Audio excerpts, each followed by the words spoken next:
नमस्कार, म डाक्टर अशोक कुमार महतो। यदि तपाईँ विदेशबाट आइराख्नु भएको छ र मलद्वार सम्बन्धी रोगको उपचार गरेर फेरि विदेश फर्कने सोचमा नै आइराख्नु भएको छ भने तपाईहरूको लागि आजको भिडियो म बनाइरहेको छु।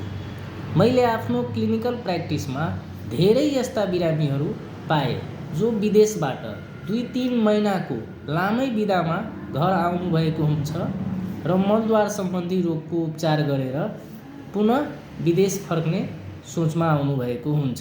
तर उहाँहरू गल्ती कहाँनिर गर्नुहुन्छ कि बिदाको अधिकांश समय उहाँहरूले घर परिवारसँगको रमाइलो, इष्टमित्र भेटघाट, नातेदारहरूसँगको भेटघाट, घुमघाम र अरू जति पनि कुरा हुन्छ त्यो सब गर्दैमा अधिकांश समय खर्च गरिहाल्नुहुन्छ। जब बिदाको थोरै समय बाँकी रहन्छ, थोरै दिन बाँकी रहन्छ अनि उहाँहरू हामी कहाँ आएर डाक्टर साहब अब मेरो यति दिन मात्रै बिदाको बाँकी छ, फलानो मितिमा विदेश फर्कनु छ, मेरो मलद्वारमा यस्तो यस्तो समस्या छ, यति दिनमा त उपचार कम्प्लिट भइहाल्छ नि भनेर आउनुहुन्छ।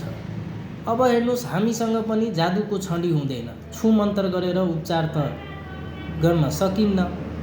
उपचारले लिने समय जसरी पनि लिइहाल्छ र बिरामीले त्यति समय जसरी पनि दिनै पर्छ। त्यसो गरे तपाईँको उपचार कम्प्लिट हुन्छ, ढुक्क भएर विदेश फर्क्न पाउनुहुन्छ, हैन भने उपचार अधुरो रहन्छ। यदि अपरेसन भएको हो भने घाउ पुरा निको नहुँदै विदेश फर्कन पर्ने हुन सक्छ। विदेशमा गएर घाउमा इन्फेक्सन हुन सक्छ, दुख पाउनुहुन्छ। त्यसकारण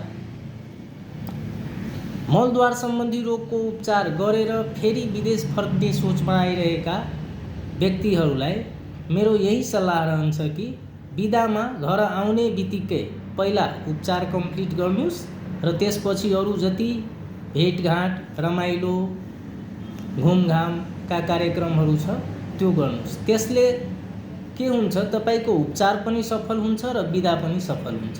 धन्यवाद।